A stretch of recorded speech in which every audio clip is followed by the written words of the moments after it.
Hello, Sebastian. Hello, Sebastian. Sue. Hello.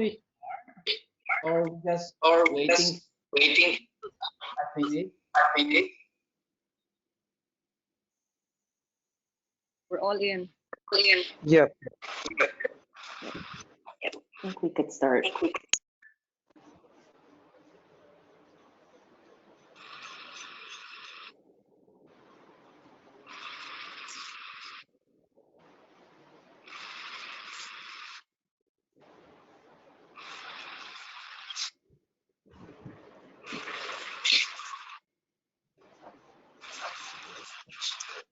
Okay, so I think it's supposed to start with a welcome introduction for the speakers and panelists. Is that?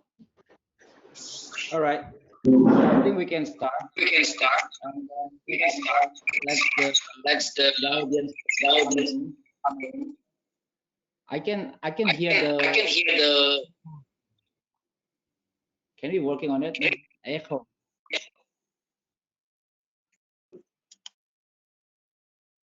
Check. Oh, okay. Seems okay. Then I think when somebody is speaking, you have to shut down or muted all the speakers and then the audience. All right, since the time is coming, I think best we just starting this. For those who are still doesn't know me, my name is Ichal Supriyadi. I'm the Secretary General of the Asia Democracy Networks. And then I'm starting this speak, just try to make like official welcome for everyone to this web discussions.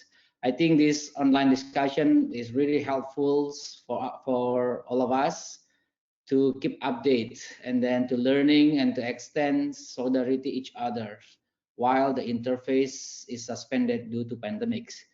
I think we may learn here today the pandemic impact on media freedoms from the resource persons that we try to engage a few senior expert person from Indonesia, from the Philippines, from Thailand, and also we have privilege to have senior experts editor from India, and then one young fellow but really brilliant from Hong Kong. I think at the moment ADNs we are split all over the place. I am operating from Jakarta as we are stuck because I cannot go home to Bangkok, and then sitting in the operating of this admin is Su Yun Su from Seoul, and then we have one person again from Bangkok, and then we have Vinit from New Delhi. Because due to COVID, we have to really split right now.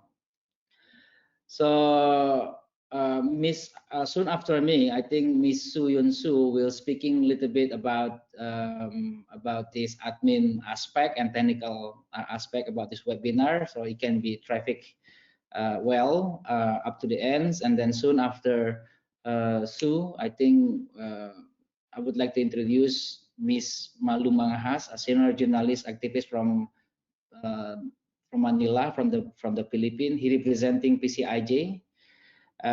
Then he will introduce herself more, and then she will introduce all the audience after that, and then proceed with the discussions.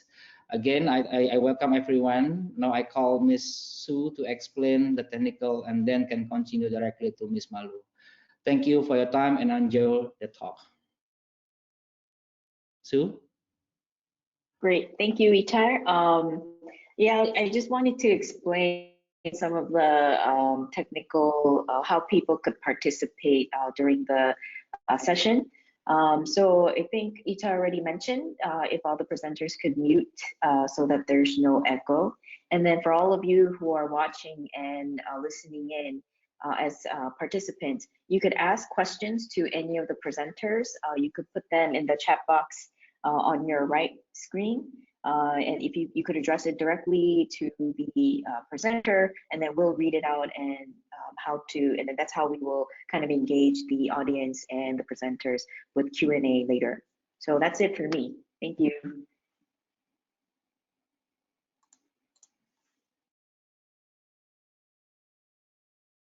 board. Sebastian Su, unmuted. Unmuted. I'm unmuted now. Hello. We can So hear you. I'm okay. Okay, I'm sorry. So I guess we start with the objectives set for this webinar. I think one is actually state of play, the situation and the challenges being encountered by media in our respective countries and across the region, conducting especially professional reporting amidst the threat and the restrictions and the challenges to public health as well as to socioeconomic conditions of our people.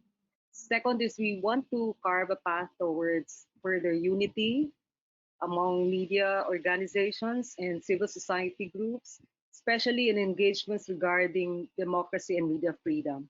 The UNESCO 2020 Press Freedom Report says that apart from the pandemic, the WHO says the other bigger problem also is the infodemic that has engulfed most of the nations of the world. I think we would like to end the webinar, I mean, by way of direction with some key outputs, especially an awareness of the situation on ground among stakeholders and the challenges to media freedom. And then maybe we could all together present recommendations that would be reasonable and useful and relevant and could actually be undertaken together immediately and across the medium term transition to what they call the new normal. I think we should opt for a better normal. And then finally, find a way for civil society and media institutions to collaborate, which means to transcend activities beyond national borders. Okay, so we start with Sebastian, I think, because he has time constraints. Sebastian, is that right? So, yes, Can you hear? Sebastian? Can you hear me? Yeah. Yes, we can hear you, May Sebastian. Okay. That is the I reporter actually, of the sorry, web. may I? Okay, go ahead. So, I state of just start. situation. Yes, please. Okay. Well, to start with, let's start with the past Sunday. Everywhere, as you know, is Mother's Day. Then a lot of people they would go out because considering in past few months because of the pandemic, there are a lot of people who stay at home. The city has been locked down and everything closed. But then the situation in Hong Kong has been warming up, getting better. So more places are opening, and including the protests. If you remember the anti-extradition law protests from last year, almost the same time. It's like in June 12th, starting that time. And because of the pandemic, a lot of these like protesters and demonstration has been scaled down or even don't take place at all because the government slapped a ban of public gathering, limitation of 4 people. According to them, that's because of the pandemic. But so the past Sunday was the first time ever the protests restart again in say 12 different shopping malls. People are saying that bring your mom to go shopping and also have a sing along as a protest, as a form of protest. They don't really say that it's a protest, but then that's a form we use in Hong Kong. And then we have met with serious backlash from the police. A lot of riot police go to like different shopping malls and basically they don't even try to reason with you or reason with the protesters or just passing by. They will cordon you at a corner, including journalists, and they will slap you with a $2,000 Hong Kong dollars fine for breaking the ban, the public gathering ban. And what the reason I mentioned about Sunday is that because when the night comes, many people go to the street. So many journalists follow. So, and at one corner, there were like more than 20 journalists being surrounded roughly by the police. And what they did was very unusual, because like from last year protests, I'm sure you have heard the reports saying that journalists has been targeted, but then we haven't seen that kind of tactics before. More than 20 reporters were rounded up and shouted insults against them and asked them to kneel down. That's a very first time to ask them to kneel down and ask them to turn off the camera, shouted them to turn off the camera, do not film anything. And at that time, many people are doing live broadcasting to let the audience know what's going on in the scene.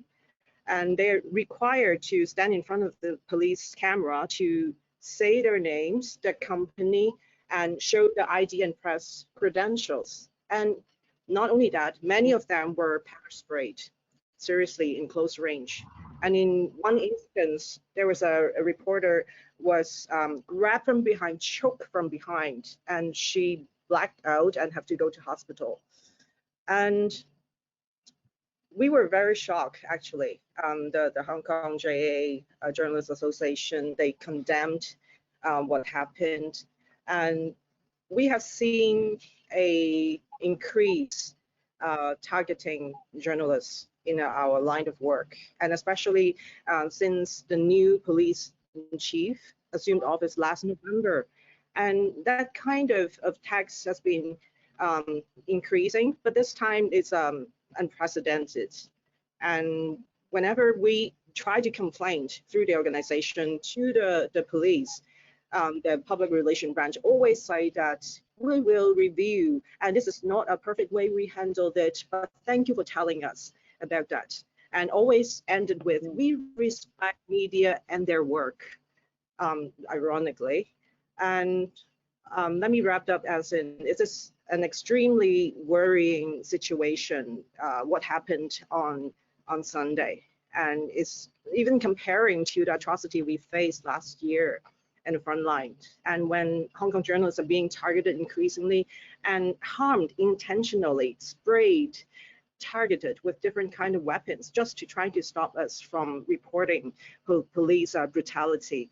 So I'll end with a quote from George Orwell saying, freedom of press, if mean anything at all, means freedom to criticize and oppose. So in face of an authoritarian regime as such, especially in times of pandemic, it can be used as an excuse to try to limit people's rights as well as press freedom. Okay, thank you. Okay. That's really worrisome because you just don't stop the media from criticizing. You stop them from even recording what's supposed to be reported. Yeah. And physical direct targeting of your journalists. Does Bang Bang have some rejoinder there or comments before you make your presentation? Bang Bang? Yeah, I can. Oh, Malu, Malu, before we go to Bambang, can we have Mr. MG, because he has to leave also. Okay. Okay. Mr. MG from India. I don't think I have his or her bio. Mr. NG's bio. Okay, Seb. So Seb is, of course, I mean, I forgot, reporter of the web-based independent media Stand News in Hong Kong, with 10 years experience as a journalist for both English and Chinese media, mainly covering human rights related issues, and had been on the front lines covering anti-extradition law protests since June 2019. Mr. NG will be next. So if Seb can stay for an hour, right? Yeah, I can do that. Started already. Yeah. All right. I just looked up at the Reporters Without Borders ranking for Hong Kong in 2020, the World Press Freedom Index. And you're only four of the Southeast Asia and South Asian countries in the upper 50% bracket. You're ranked number 80, actually, but a decline by 7 percentage points of press freedom in Hong Kong. So, I mean, Only seven. and probably should be bigger now for next year. Hong Yes, Kong. I believe so, especially what happened in the past half a year. Because coincidentally, on Sunday, the Hong Kong JA released an annual report as well. And the figures are staggering, is saying that more than 65% of journalists in frontline have been treated by police with whether with physical or verbal violence. And people deliberately use pepper spray and close range.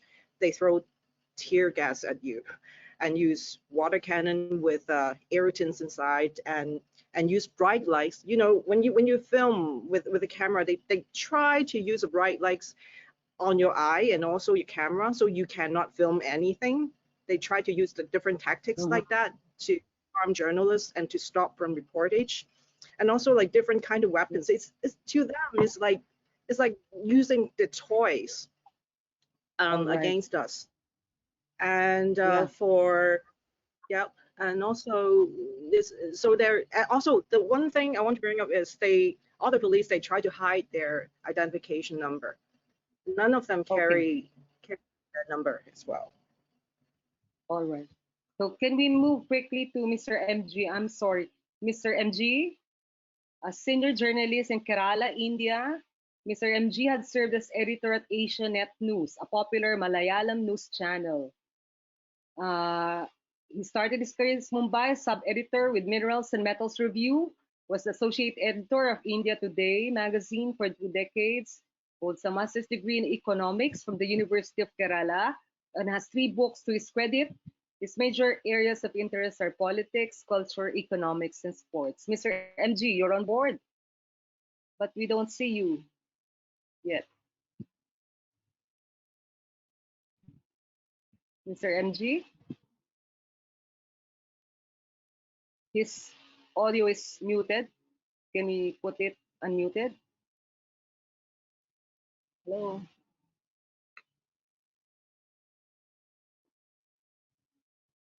We don't have Mr. MG video. No, Mr. I MG, wonder what's happening. but he's listed as already on board. Yeah. Yeah, just Yeah. Ichal, you wanted to say something? Yeah. So while waiting, can we proceed? I think Bambang is ready as always. Bambang, ever ready? We can go to Mr. Bambang. Of course, a very famous journalist from Indonesia who had served as commissioner of the PT Tempo Intimedia Tbk, an Indonesian public company that publishes the very, very important Tempo Weekly news magazine, Koran Tempo Daily, Tempo.co news portal, and host of other publications. Tempo is the leading investigative news service for so many years, has won many prestigious awards both locally and globally, including the Honor Medal from the Missouri School of Journalism in 2005 and the Susan Talalay Award for Outstanding Journalism in 2018. Mr. Bambang has also been a co-founder of the Southeast Asian Press Alliance. And well, he was chosen as one of 4 candidates to become Indonesia's first astronaut in 1985. Unfortunately, that program was canceled after the Challenger tragedy. Mr. Bambang has an Alfred Friendly Free Press Fellowship to his belt at the Time Magazine Washington DC Bureau in 1986. Bambang, welcome again. So can we talk about Indonesia now? Indonesia has been ranked 119 out of 180 countries in the World Press Freedom Index for 2020, plus 5 points actually before COVID.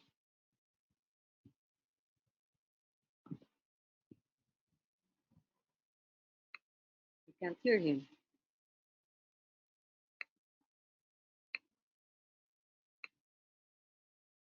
Okay. Okay. Now I'm Okay. unmuted, right? Okay. All right. Thank you very much for generous introductions, Malu. Uh, Indonesia is very different story than Hong Kong. In Hong Kong, Mm-hmm. your challenge is more on political front.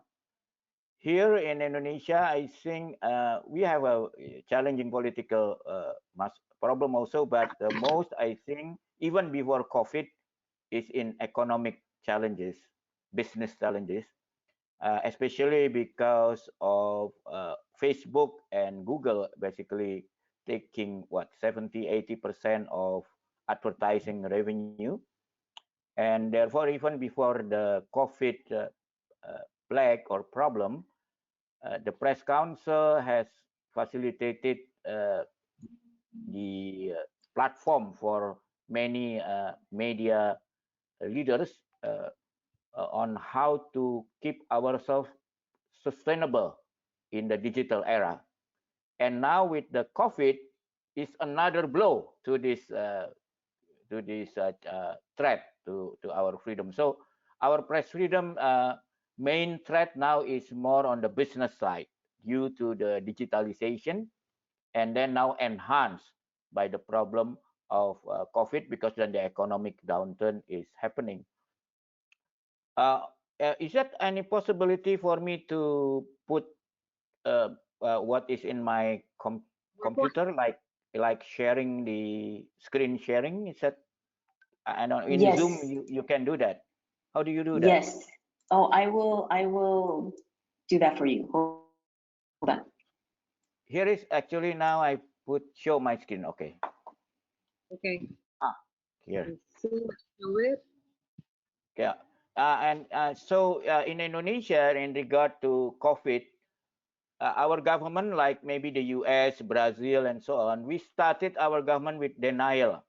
So That's right. even though qualified media like Tempo, Kompas already, doing our job as a watchdog about the dangers of this plague, uh, it was not taken seriously by the government. They say, oh,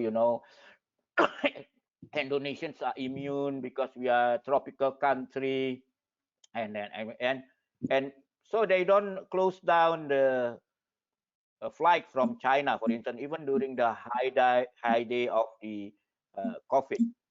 And we did our investigation, and it turned out that there is an official policy to try to not to put the information about this by the government. So, for instance, people who died, which is suspected of COVID, they did not want to test them, so they don't put them as a COVID death, But they were buried with a COVID protocol. So after a while, it's not possible for government to hide this. So then they changed the policy, and the president admitted that in the early time they did not give full information because they thought it was going to create panic, and that's create already some sort of difference of opinion between people in the media like us, who think that during the public health problem like COVID, actually transparency is most needed. But the government at that time, the policy was they don't want to create panic. And then we have another problem because then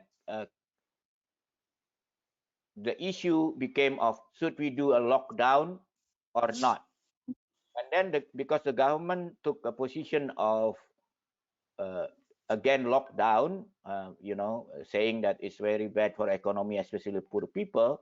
So you create a narration where if you are asking for lockdown, you are against the government, which is of course something which should be decided through the what I call scientific uh, decision, becoming a practical politic decision, and it became a political competition between the president and the governor of Jakarta, because the governor of Jakarta, which is the epidemic center in Indonesia, asked for a lockdown in order to contain the COVID plague. So because of this, then there is no scientific solution to this problem, and therefore our number keep increasing, but officially the number is so underreported. Uh, and and of course, later on, when so many people have to be buried with the COVID protocol, then the government decided to be more open, which is, I think, it's good. And now our problem is how to ensure that our people in the field is well protected when covering this public health hazard, because when our policy first was on denial, it made us not have sufficient sufficient equipment to secure ourselves from the infection. So they have to make do with raincoat and something that to protect yourself. And then we have to also start to adapt that you cannot have a press conference like normal one. You have to have a what we call social distancing and so on. But still, I think we on that front, I think we are moving toward a more mutual understanding about the danger of this. So now the debate is how to find the fine line between to save public from the sickness, from the disease, but on the other hand also not to have too much economic downturn. I think this is a global problem, and that is something that is going on now. Sort of competition, which one more important? But what I myself a bit more worried is, I think globally, media like us, we should become more united in terms of how do we deal with the economic downturn. Now the Indonesian publishers are already asking government if government already set aside some money to help business to tide the economic downturn, so you can survive and less people out of job. Uh, but it's still an ongoing process. The government has said they will do something to help, but how to help and how much, it's still being discussed. So this is another problem in Indonesia.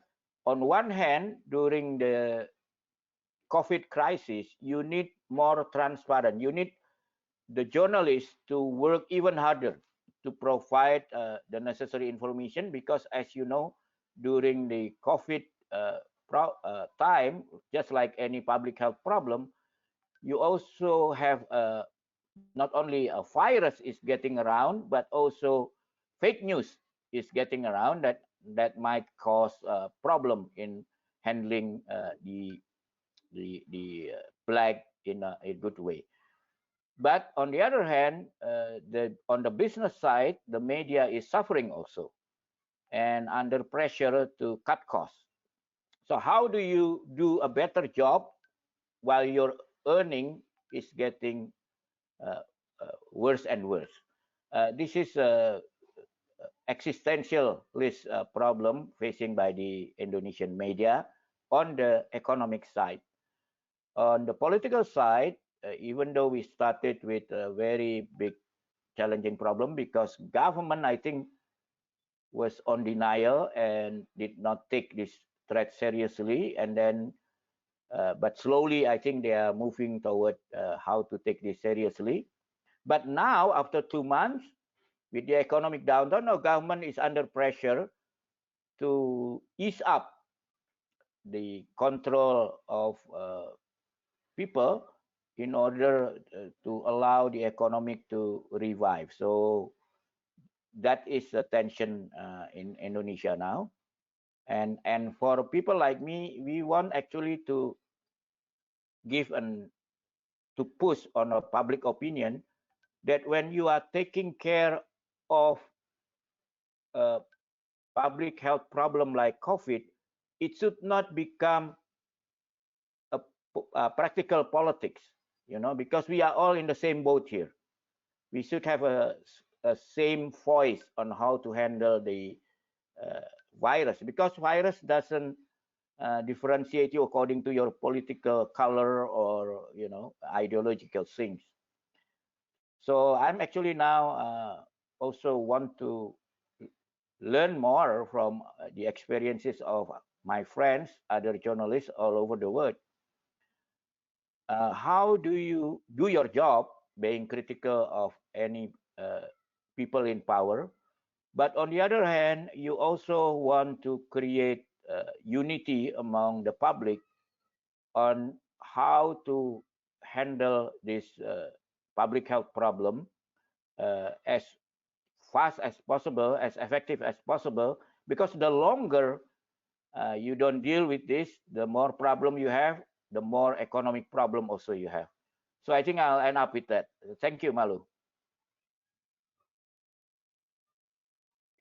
I can't hear you. Very difficult. I mean, how to actually do reporting better when you have less money right now?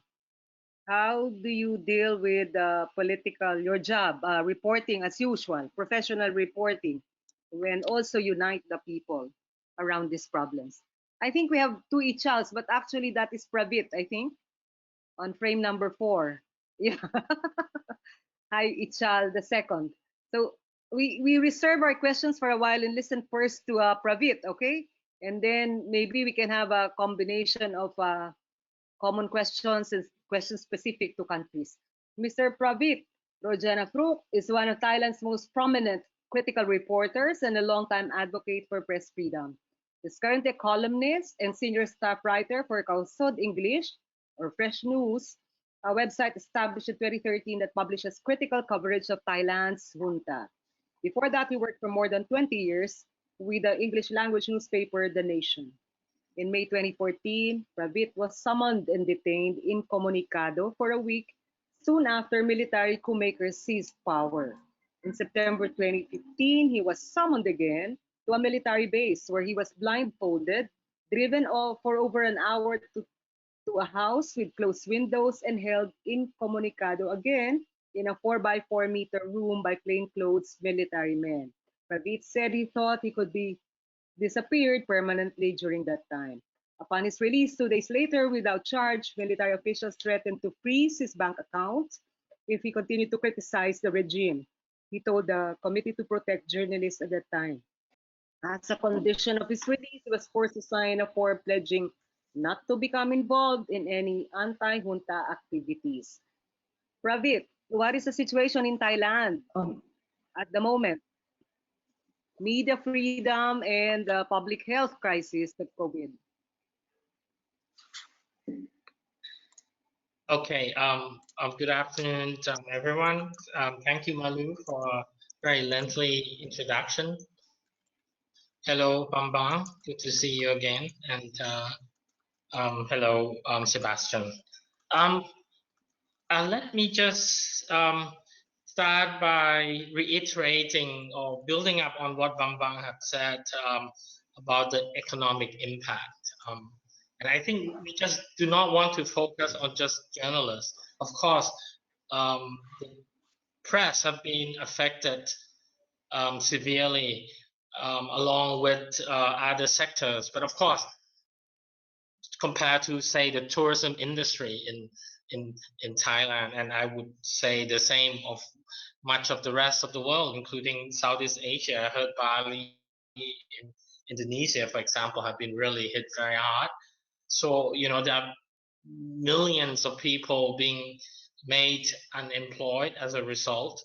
And of course, the press are facing a double challenge. They themselves, their job security are being undermined. Some Thai media organizations have either downsized or have closed down altogether over the past 2 months. And this will continue to be a challenge to the press in Thailand, but I believe in much of the rest of the world as well, in a semi relaxations of the lockdown that we are witnessing at different rates, of course. So this is one thing to bear in mind. How can the press best report the economic, not just the health impact from the coronavirus or COVID-19, but as well as the economic impact. That's one thing.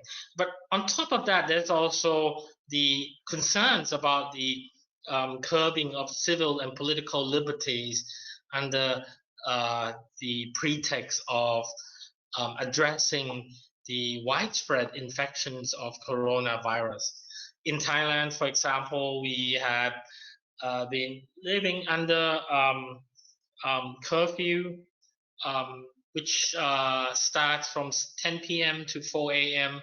for over the past month now, and it's still ongoing. And I think everyone expects this to probably at least last until the end of May.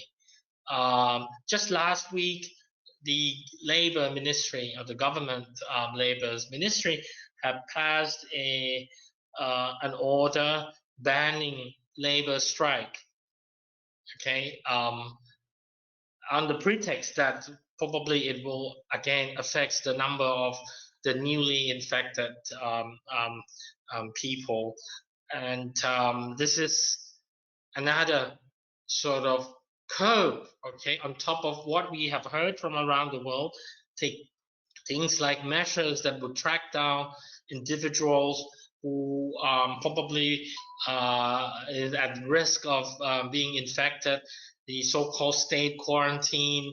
So basically, this new normal, under this new normal, people are being made used to a very severe level of political control and a curb on civil liberty. How?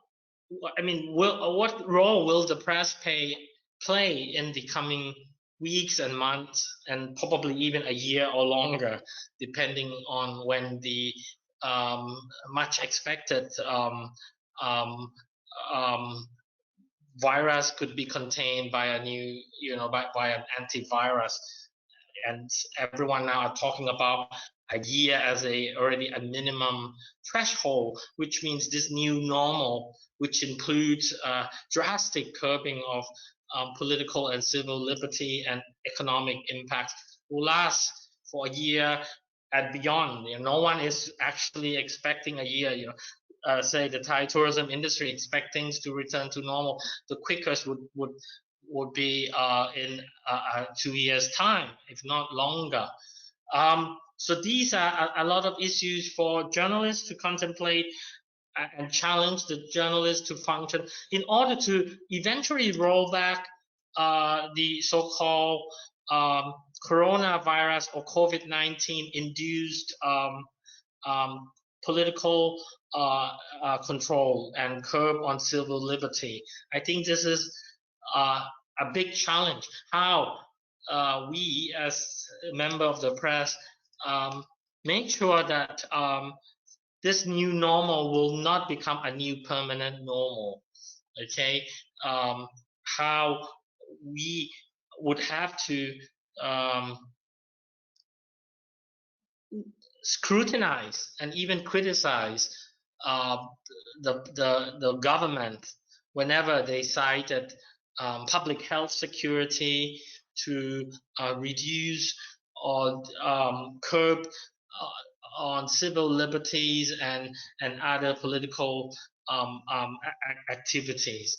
So currently, just holding a political protest is not possible because under the emergency decree, which is the arching law that used to declare the curfew or impose the curfew, any public gathering of a large group of people are not are being made illegal. Okay, so actually in Thailand, a bit like Hong Kong, prior to the COVID-19 infections which spread, the political heat was quite high. There have been a rise of student protesters against the current administrations. For those who are not familiar, we may have technically an elected government, but the leader of this elected government, General Prayut Chan-o-cha, is the former junta leader who led the coup back in May 2014, and eventually a political party was formed. A new constitution was drafted and passed, wherein an unelected member of parliament, which means an outsider, could be made a prime minister, and that paved way for Prayut to become the prime minister. On top of the fact that under the current junta-sponsored constitution, the upper house or the Senate are virtually wholly appointed by Prayut. So you could see we didn't really return to democracy. The best we had was a semi-democratic system at the moment. And just before the spread of the coronavirus, there was an unprecedented uprising in protest amongst the younger generation, the new generation, and social media being a big tool of disseminating anti-government sentiments. And some have already said earlier that social media is playing a role in checking, but as well as spreading fake news. So social media, you could see the double-edged swords of social media even more clearly now that many countries are under lockdown or state of semi-lockdown. Now, and yet, just one more point before I would just wrap up my current round. I think despite all these problems, what we see in Thailand, which is a bit of a concern to me, is an alarming level of nationalistic sentiments. The government has been quite, let me just going to be fair to them, they have been quite effective, at least on the public health front. The number of those infected is just slightly over 3,000. Only 56 people have died so far. Compare that to the Philippines or even Indonesia, not to mention Singapore now, which has overtaken, I think, even Indonesia in terms of the number of infections. And you compare that to the population size, Thailand is doing quite well. Let me just put it on that front. Okay, but on the other hand, 14 million people in the informal sector are going to be paid around nearly $500, slightly lower than that, over a 3-month period as compensations for the economic impacts, and millions are being made unemployed.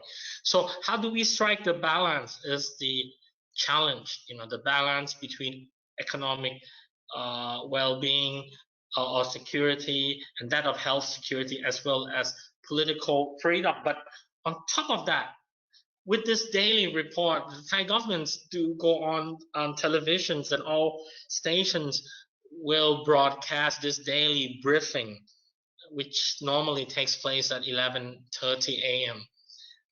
To report about the latest infection case, go into the details as to, which cluster they may belong to, the background of those newly infected, and if anyone dies, they will also dwell into some details about the likely cause of the death that is related to coronavirus. But on top of that, we do have what we call the international summary.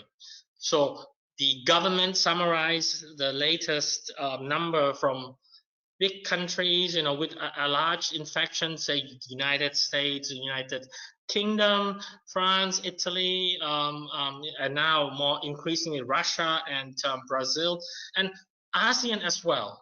I get a sense that there is this nationalistic competitions happening.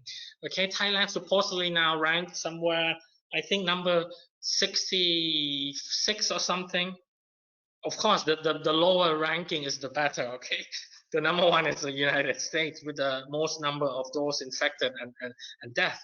And, now we're watching, wow, Singapore is doing really bad for their, sadly, a lack of timely proper treatment of the migrant workers. And now Indonesia, we look at that, and of course with Indonesia and the Philippines, you have to take the higher number of their total population into consideration, but it's still higher. So there's a lot of pride and nationalism are being infused into this. I feel as if we are in some kind of political Olympics, induced by coronavirus, and I don't think that's very helpful. There was an incident about a week ago, wherein the government issued a sort of not a graphic, but issued a congratulatory message that on that day we had 0 new infection, but 18. Actually, in fact, it stated that actually on that day there was like 18 new infections, but those are so-called either migrant laborers or those who have been arrested and detained for illegally entering the kingdom. So you could see this, divisions between us and them, this nationalistic fight, and I don't think it's very helpful. If anything, I wish to see a greater ASEAN and Asian solidarity, and as we are here from various countries in ASEAN and Asia, this is what we needed. We don't need more of this colloquial and ultra-nationalistic competitions. And of course, increasingly, we know that a lot of this problem is borderless. A lot of the new cases are actually coming from Thais who move back or returns to Thailand from the south, which means from Malaysia. Okay, so in the end, we know that no country is an island, and you cannot shut out your country forever. Eventually there'll come a time you have to relax, not just by allowing people to go back to shop and do things as normal, or as a new normal, but at the same time reconnect with the rest of the world. And this is a challenge for I think all of us to bear in mind. Thank you. We getting okay, unmuted. Okay, are we still getting Mr. MG? No more. Sue, No, he had to leave. we're okay so now. I think we're done. Yes. we have to leave. Mhm. So I think some common concerns were raised here. I mean, just briefly, I'd like to give that some data on the Philippines, and we're still on emergency quarantine in most parts of the capital region, Metro Manila, entirely. Cebu City, the second largest city in the country, and then of course parts of Laguna, where the export processing zones and the manufacturing plants are located mostly. We still have over 10,500 cases now of COVID positive. Many more tracing still going on, and testing not quite widespread yet. We have about 700 people who had died, but actually about double who had recovered. The problem really is that the curfew continues. If it's 10 p.m. in Thailand, it's 8 p.m. in Metro Manila. and then ends at 5 a.m. the next day. So the problem really here is the special amelioration, social amelioration program or financial subsidy that the government had promised the poor had not really been effectively distributed. So you have people going to the streets to protest the non-distribution of their emergency funding support.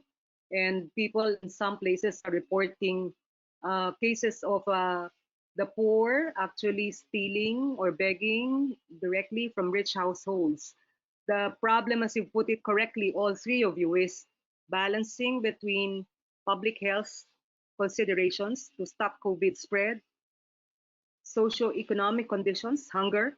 People are saying if we don't die of COVID, we might die of hunger and poverty. And of course, political restraints or restrictions newly introduced. The big concern now is the spread of COVID in the jails and detention centers, where you have a lot of prisoners already being infected, women and men, both in prisons as well as in detention centers. I think that's the time bomb that's actually now on particular uh, tragic route that could be replicated in many countries. So, okay.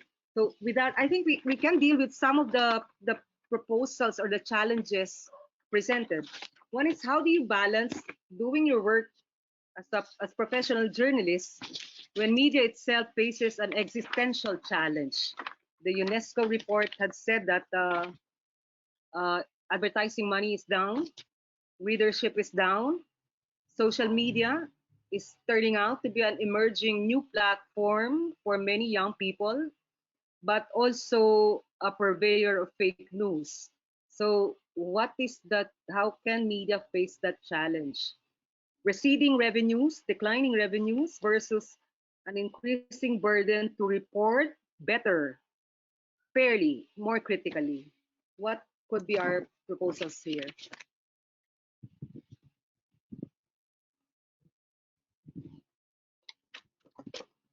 We can have people make and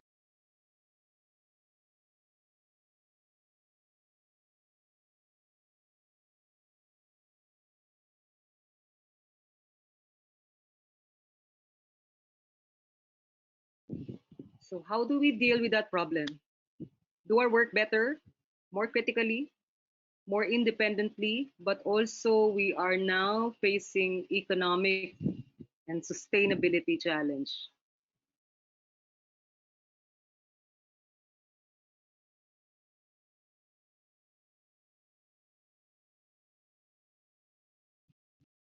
Maybe one by one, our panelists could have some insights on that.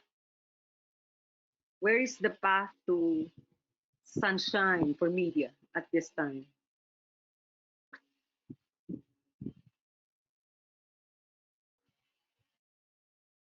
Hello? Hello? Can you hear me? Yeah, yeah, yeah. Yes. Yes, Ichal. Hello? Oh, yes, we can Hello? hear you, Pampan. Yes. Oh, gotcha. Thank you. Well, I think this COVID is actually speed up our transformation in media into fully digital. But as you know, the problem is that in the digital world, there are duopoly of Facebook and Google, which take what 70-80% of the revenue of the conventional media.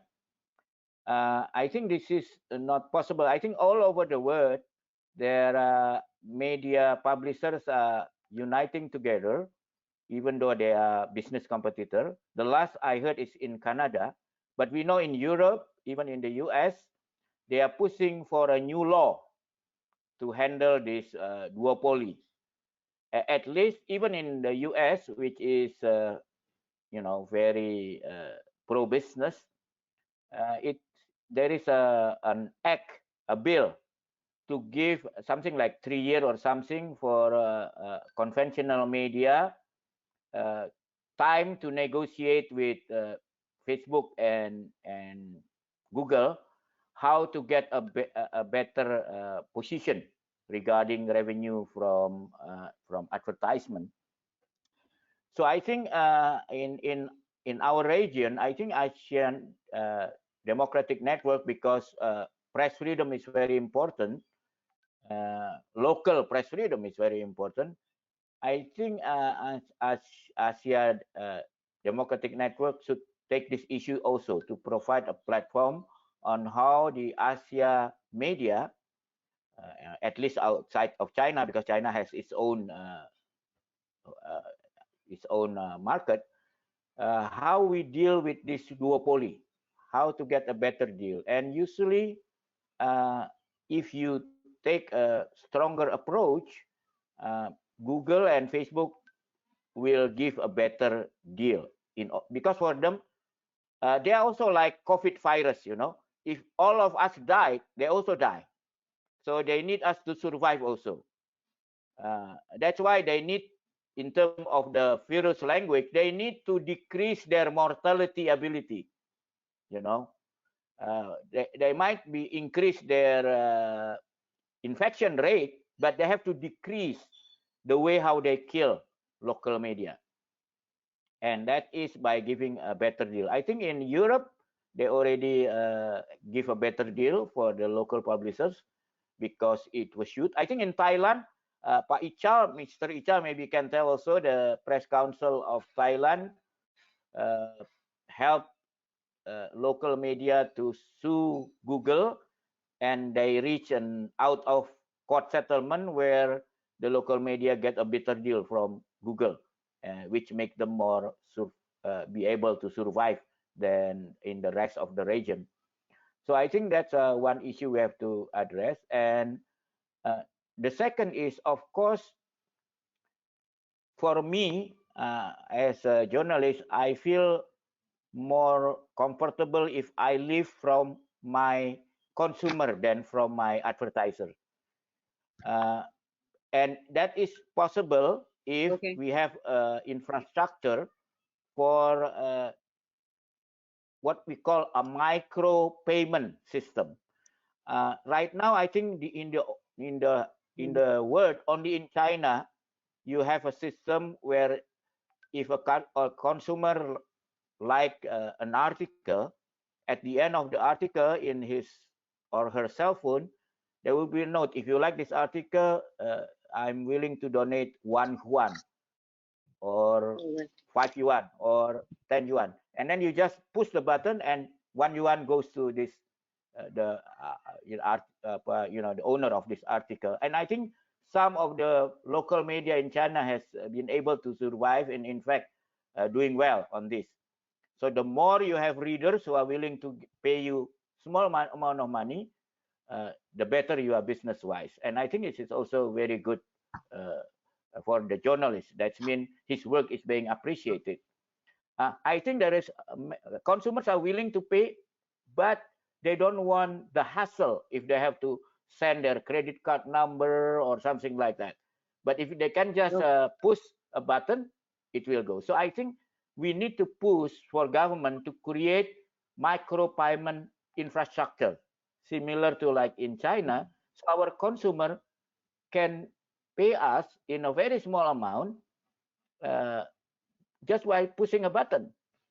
And if this happens, then journalists not relying more on advertisement. Advertisement will come by itself as a bonus to article that is read and got a lot of things like that. Yeah. So I think we should push for government to provide this micro payment infrastructure. Micro payment. What do you think, Pradit and Sebastian? Could we compel Google and Facebook to lower entry barriers to advertising on their platforms and get some cut for this, for the media in distress right now financially? I have to move. Because so Google. first, I'll be right back. I'll be right back. Okay. All right. Okay, so Pradit, because I was looking at the UNESCO report. I mean, that's a very important idea that many media agencies would like to do.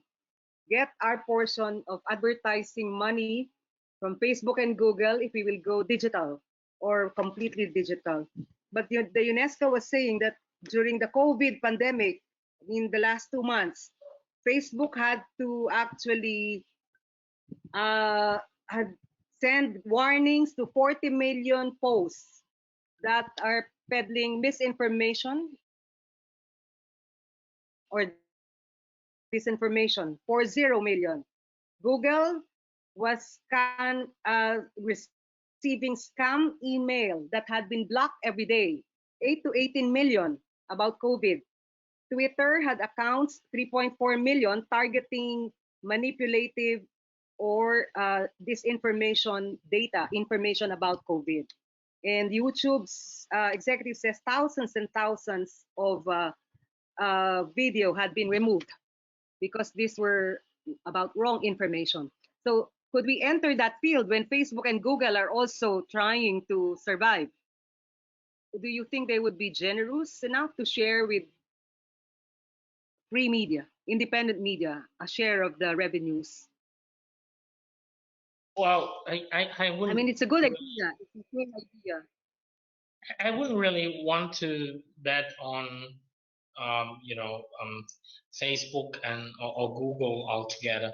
Eventually, we're talking about countless emerging new media, online media, many run by a single person or just a handful of people. And this is a totally different structure from the so-called traditional newspaper or mainstream mass media. The inevitability is that I think we will see less and less um, so-called general national press, be it in print form or even online, because it's very costly to really maintain a staff of dozens of journalists, and more of a niche media where they specialize on a few, a few number of topics, such as be it human rights or democracy or the environment. Even the environment, I suppose, is a very broad term. You could, pay, focus on not just wild animal, but say elephants or dolphins or whatever. I think this is the new emerging media landscape. I tend to agree with Bambang that eventually, a sort of financially viable system or infrastructure needs to be in place, and it's not in place yet. What the mainstream mass media that have gone massively online or are now expecting to uh, earn their substantial income from online are not getting it yet. Okay, whatever the press are getting from online is still grossly inadequate compared to the heyday of journalism when the print media could just send a reporter somewhere, be it domestic or even abroad, for a week or longer on an assignment. These things really cost. And I'm not too optimistic, but I realize that there will still be new form of journalism, but increasingly what we are used to or have been used to consume as a general media is really going to really decrease to the point where only the most relevant or aggressive or successful would survive. Okay, and this is just a process that I think it's already inevitable.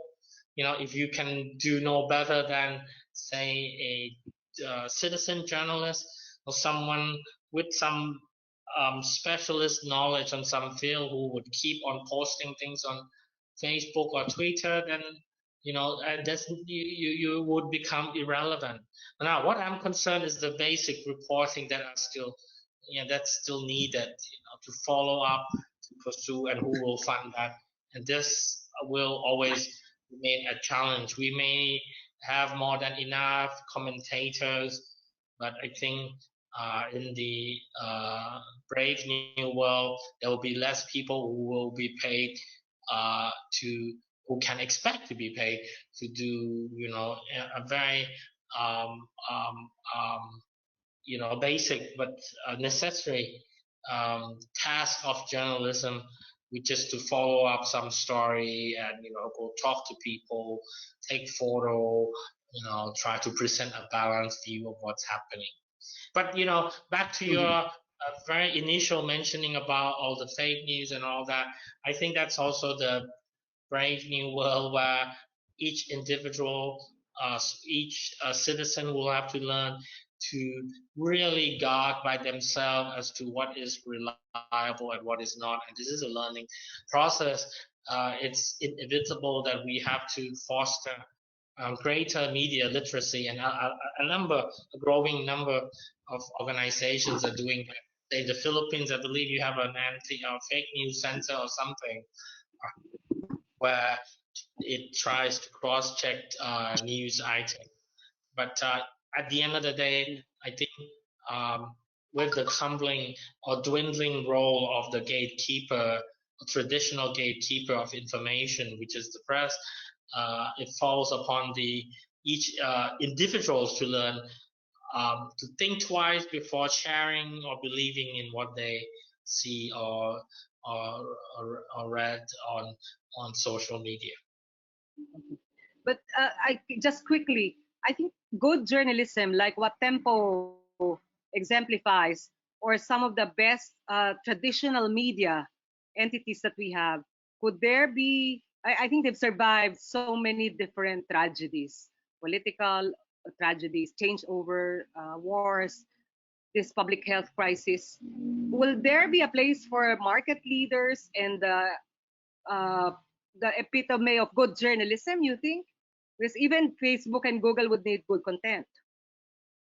I'm thinking in terms of, there could be a survival of the best and the fittest in a way, even in the age of digital media, of going digital.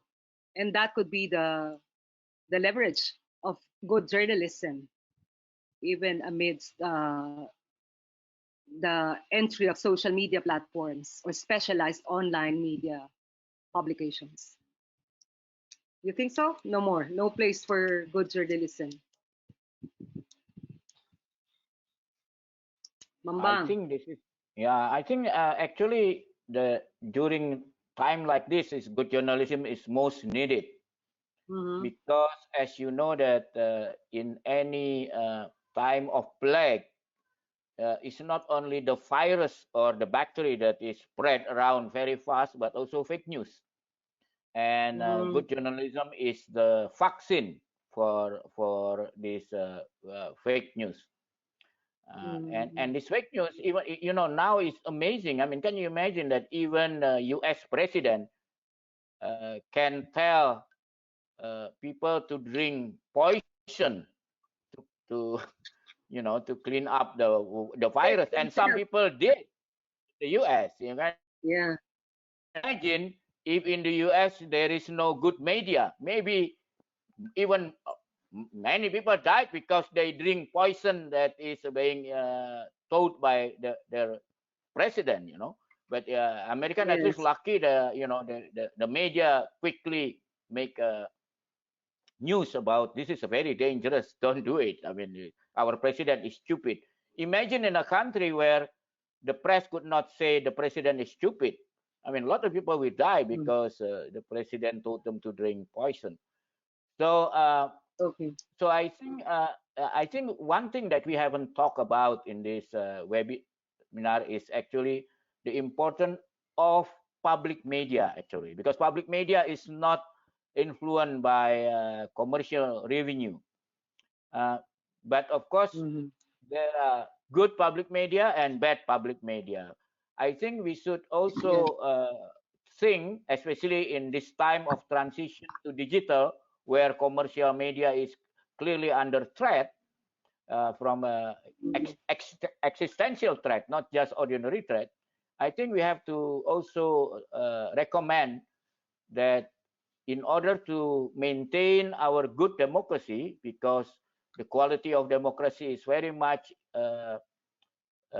rely on informed citizen, and informed citizen can only happen if they have got good information from good quality journalism. I think to strengthen public media, make them independent and make them, free from political interference.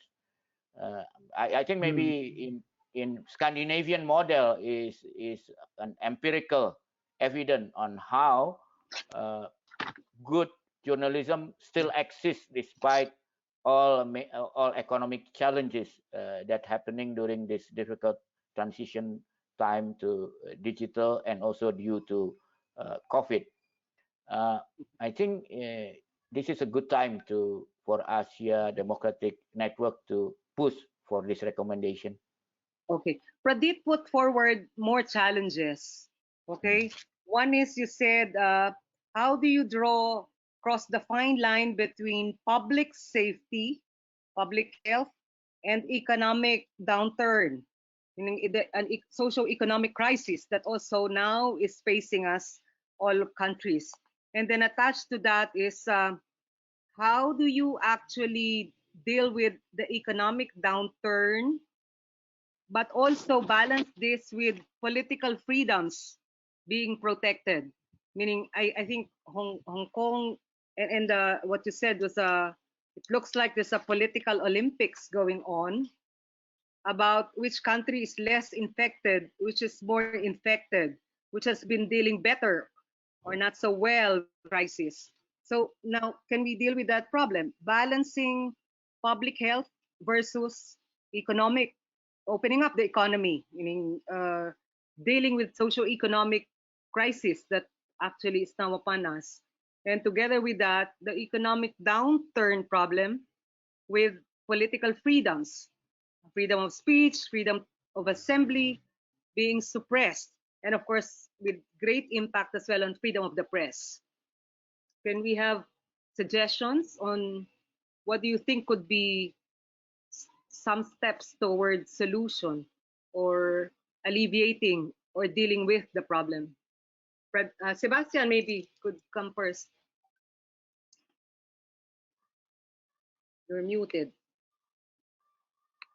Okay. Hi. Okay, it's okay. Okay, I agree with Bambam and the rest of you saying that um, during this pandemic time is more important than ever that we have strong independent journalism. They may not be a huge organization. It could be just a few people. A lot of people they set up their own independent reportage network on Facebook. But the presence means a lot because in Hong Kong there are a lot of, you say, seems like there's a lot of media, a lot of publications, but then many of them has been influenced by China. And even during pandemic times, when, like you said, the dispersion of correct and scientific information is more important than ever. They are still politicizing everything, including the way they treat the pandemic and COVID-19 and so on and so forth. So I think, like you said, the independent journalism is very important these days. They may not be easy to survive. I'm not talking about how, like, the financial means. They may have to do part-times and other jobs to do that, but many of the young journalists, they come out on their own and spare time to cover what's going on outside, try to, because right now it's a very interesting time that Hong Kong is crowded with information, fake or not fake, in this time. And many of these news, they are spread by, let's say, pro-China kind of organization. They try to use pandemic as a mean to leverage support and try to divert attention to other things, so people won't pay attention to the political downturn. So right now, I do believe that everybody have to do their own bits. And like, I didn't really get your name, sorry. The other Icho from Thailand. I totally agree with you, saying that we have to teach the public, or the public themselves have to be vigilant about the way they receive information. There's so many rumors online, offline. So in times like that, because it's life and death matter, they do have to educate themselves or their friends and families, not only relying on media to do so.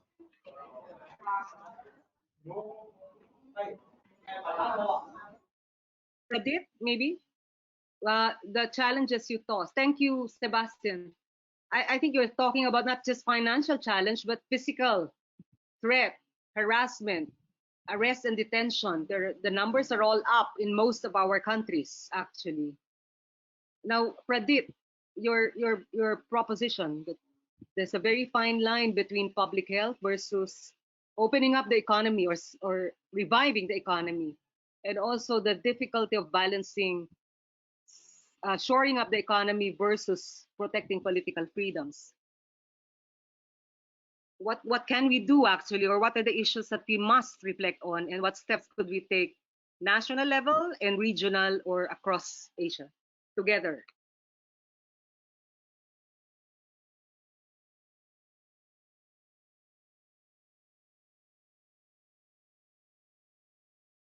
I think Malu, you refer Pradeep or you refer Praveet? I think you refer Praveet, right?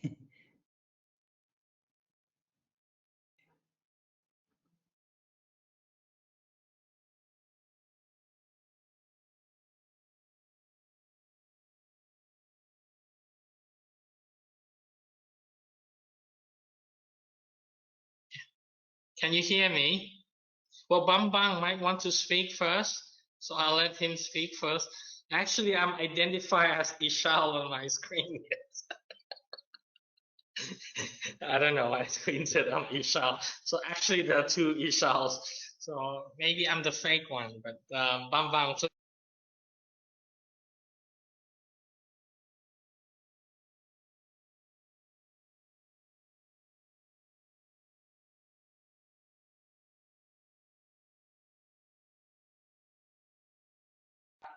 principle, which actually give a temporary right to curb some civil liberties during public health problem like plague, in order to for public safety. I think for us journalists, we do have to admit this is a legitimate things to do, but we have to make sure that this will not be abused. So I think for us, it has to give some sort of criteria how government can apply the Syracuse principle during a public health problem like the COVID, without abusing it to kill press freedom. I think we better make some sort of recommendation. Yes, we do accept the Syracuse principle, but here are the criteria when you apply this in order to minimize the damage to press freedom. That's my 2 cents. if I may add, if I may add, in Thailand, there have been cases of suicides that have been attributed to the economic pressure, okay, or destitution. So there's a lot of discussions about to which point, the curbed on or restrictions on movements of people has to be relaxed in order to prevent more people from committing suicide, because they become destitute economically speaking. And of course, there's no one definitive answer. I think the press role here is to open up as many venues for various voices, make the debate and deliberations inclusive as possible. So, we can discuss the issues in a civil way. And at the same time, again, as I have said earlier, but I will say it again, I think the press have to bear in mind not to place into the hand of those who may wish that this sort of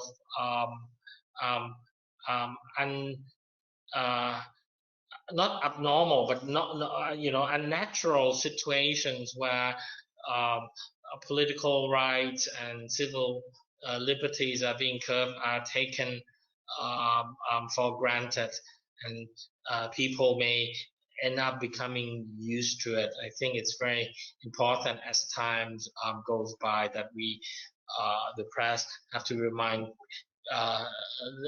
the government as well as the people of the basic rights that we all have as citizens.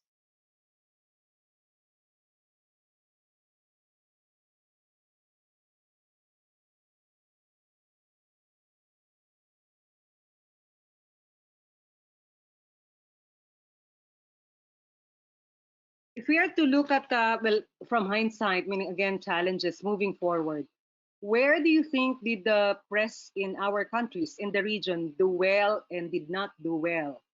There are observations, for example, that a lot of the reporting has been focused on the body count, meaning the number of dead, the people who are infected, the people who are recovering sometimes follows also. There's fear mongering, means everybody's now afraid, and everybody to focus on just the official sources. You talk about opening up the discussion to more voices. Where could the press have done better in its reportage on the crisis? In moving forward, I mean, I think governments are talking about new normal. But before COVID-19, we have a lot of problems already. So where is the venue for calling out government for the bad policies, the failures it had done for our people before COVID?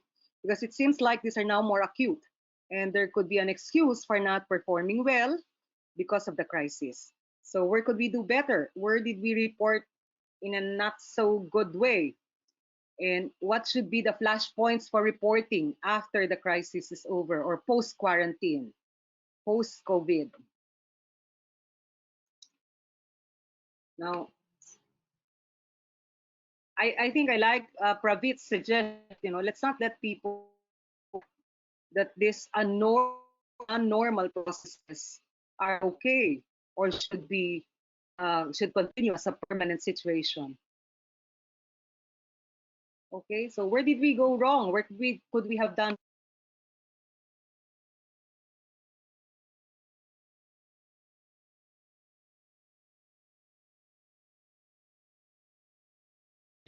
Well, since no one is speaking, I'll just add my 2 cents. I think we can humanize the news more, and I probably a lot of focus have been spent on the stats, the statistics, the daily infections, and perhaps too little have been dwell on the human faces behind the statistics, and even the missing statistics. As we count the number of new infections, for example, this actually, on that screen, I don't see the number of those who have become newly unemployed, or those who may have been, who may have died due to, the economic depressions that have been induced by the anti-coronavirus measures. We need all these balanced voices, and in a way, some of these stories do emerge on social media by those who have been affected themselves or people who are related to those who have been affected. So, in a way, it's still better than the social media era, but that's a long, long time ago. So, you know, hopefully, I think a few people will find voices. They will end up becoming part-time citizen journalists and carry on that work beyond. You ask, Malu, you ask about the post-coronavirus, and that's a huge rehabilitation, reconstruction process that will have to take place. I think there will be a major economic shift. You know, now people in Thailand, for example, are asking themselves how reliant can we continue to be on, say, the income on tourism industry, for example, or overly dependent on some machinery parts that we rely on countries like China in order to assemble whatever we need to assemble for exports. But even on the very top of that, I think people could even ask themselves what's the values of their work. A lot of people, including many journalists, including myself, spend much more time working at home during the lockdown or semi-lockdown. People can ask themselves, about really what counts in life. And I think this is also part of the mission of journalism, in order, we were here to communicate, to exchange, tell stories so we can learn together. And this is a very challenging time. There's so many aspects that needs to be addressed after this crisis have phased out. All right. Before Bambang answers, there is a question sent to us. Together with those questions, actually, you might want to address this. In Indonesia, many prisoners were released, and people see the criminal activities had gone up. There are pros and cons to the policy of releasing prisoners. What about in other countries? So persons deprived of liberty mostly had been recommended for release, including the elderly, people who had served most of their term or about the entire prison term, the women and mothers, and the pregnant women. So what do you think? There's a question here about Indonesia marking an increase in number of criminal activities. Bambang? Well, I think the problem in Indonesia is because there are overcrowded of jail, so it has become a danger for not only for the people in jail, but for the public health system, because it can become the new epicenter for virus, for infection. Uh, but this overcrowding does not happen in, for instance, in a special jail for corruptors, because for corruption cases, actually the jail is a perfect place to have a quarantine people, because they stay one person in one room, and so it's actually the best place if you want to quarantine yourself against this virus. And I think in terms of our failure in the media is to communicate these things, that these people are not released because of whatever happening, but because they are released, because otherwise it also can create more danger for the public as a whole. So Okay. that's the thing. And the second I want to add is like this: I think our failure is many of us accepted this. It's kind of like a cold war between either you want to save people or you want to save the economy.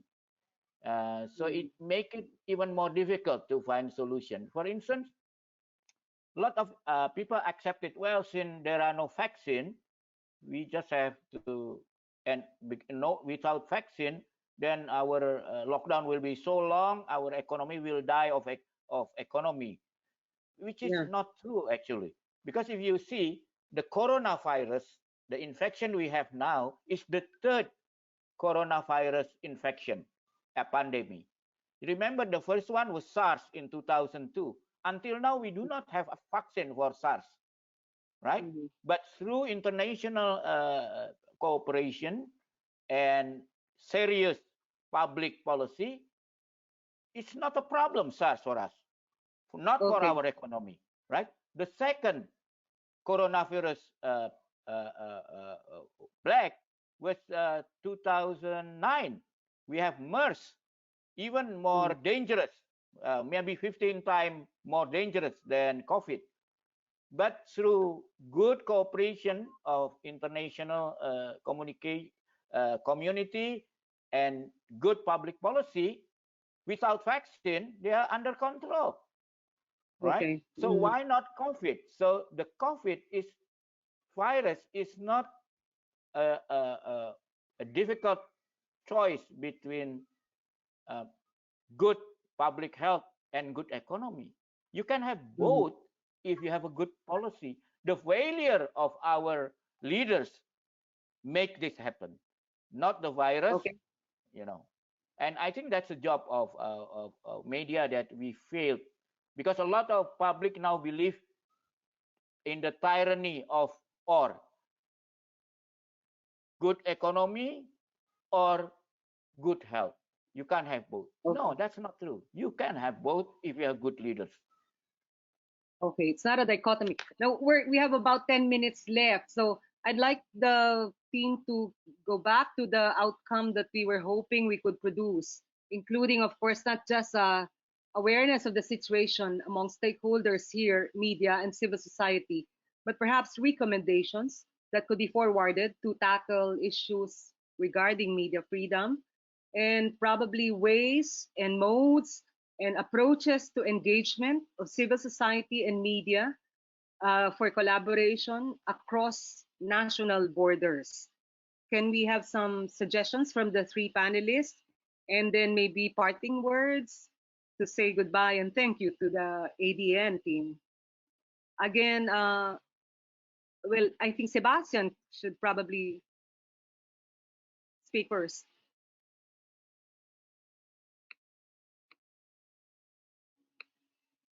Yeah. Or unmute it, right?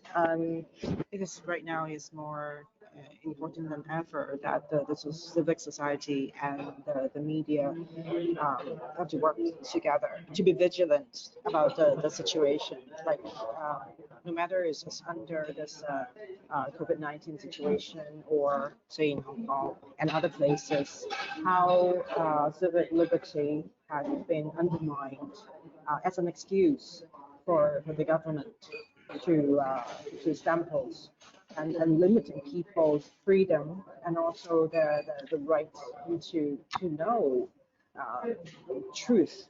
So I think that the civil society themselves have to be vigilant, so as independent media as well. Okay. Thank you very much. That's very good.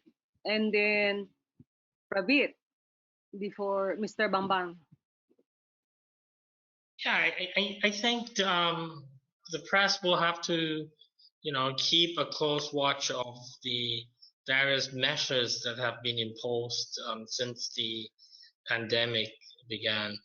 ADN, for example, may want to come up with a table, comparing the various restrictions that have been imposed since the coronavirus infections and how long it lasted and whether it has been rescinded already or not, and if not, why.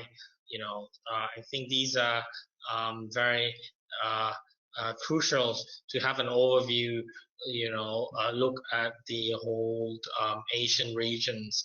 For journalists, I hope we can, do more exchanges, but of course, given the situation that it's even difficult to get out of our city or even home, that will have to wait.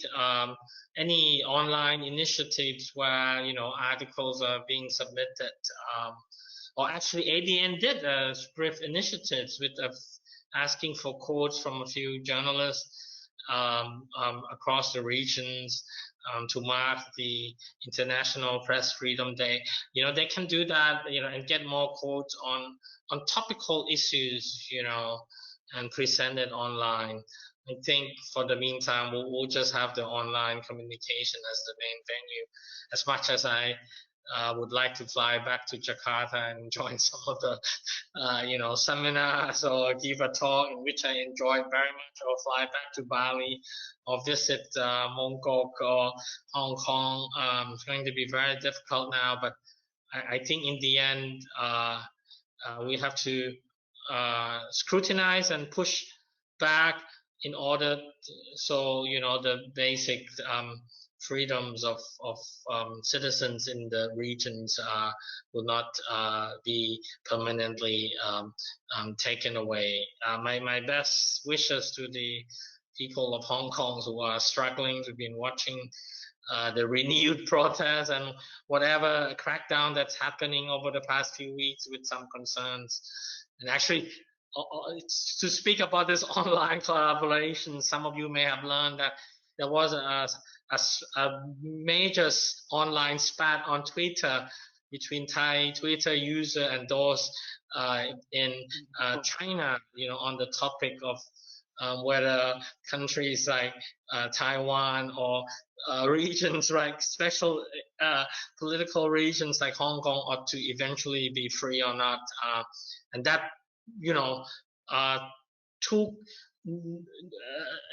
took everyone's by surprise, and it was actually eventually widely reported by the international press as well. So I think we're entering a new era where social media is setting a lot of agenda, but that's the milk tea alliance, I suppose. So that's correct. Yes. You know what? The Taiwanese president exploited the situation amidst the height of the debate, which happens to be the mainland Southeast Asians New Year, the Songkran, which is celebrated in Thailand, Myanmar, Laos, and Cambodia, and she wishes the Thais a Happy New Year in Thai and English. And that was really the turning point, on Twitter and everything. So there's a lot of debate, and I think despite all the fake news and everything that's happening, I think the social media is just like a knife. We just have to try to learn to use it for a good cause. And thank you, everyone, for having me. Thank you, Lulu, for facilitating. And I look forward to be able to join again in some webinar, or even in person soon enough, when we can all fly without being quarantined for 2 weeks. We're now under house arrest. Okay, Bambang? Bambang.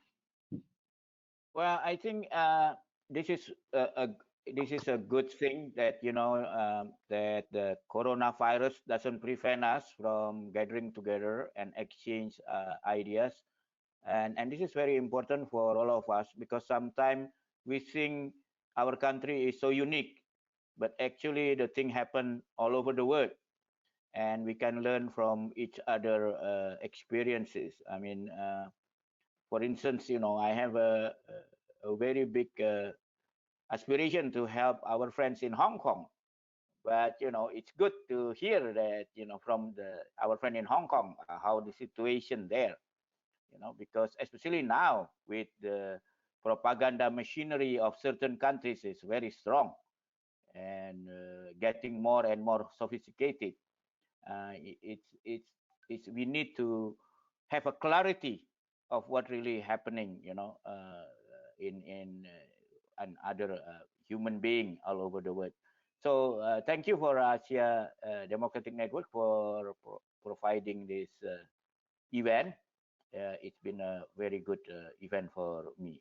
A lot of things to learn and share. Thank you. Okay, before I turn over to Mr. Ichal for the final words, I think we have to say that all of us had been so awed and inspired by the many examples of our peoples, most recently the people of Hong Kong. Really brave, really fantastic show of courage. Thailand had its episode also, and Indonesia and the Philippines. And I think all of us will still prevail If we do better journalism, we can do better and we will survive. Now, Mr. Ichal, thank you very much. Pravit, Bambang, Sebastian, until the next round, we see each other again online, even if we're all under house arrest. Mr. Ichal? Well, well, thank you, Malu, for the nice moderators, and then thanking Pak Bambang, Kun Pravit, and then Sebastian's. I think this is just the beginning of kickoff of our program of what we call Democracy Chronicles during pandemic. We're going to have our media team setting up by this week in order to do some kind of activities that mentioned by Pravit earlier or by Pak Bambang.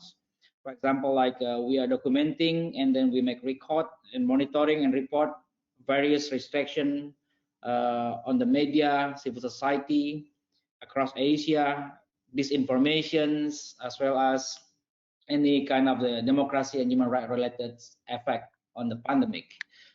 They may reaching you very soon, or they may involving you, and then they might needed your guidance or advice, including Malu as well. So we are there. We are slowing. We are just in the, we are just like in the recovery stage after sometimes stuck and shocked in the periods of the, silence or the paralyzed a bit. But I hope most of our civil society friends and media starting up and also to dealing and realize and coping with this pandemic restriction. Against, I think the time is very short. I think Pak Bambang, we're learning from your wisdom.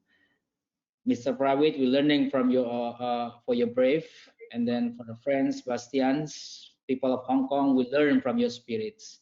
So it should not stop because of the distance, because we cannot interface. So through this platform, we hope we can extending, we continuing struggle together. Again, thanking everyone's and Miss Malu as well. So by then, Have a good afternoon. I think thank you everyone. Thank you, Miss Malu. Bye. All right. Goodbye. See you again soon. Bye. Bye.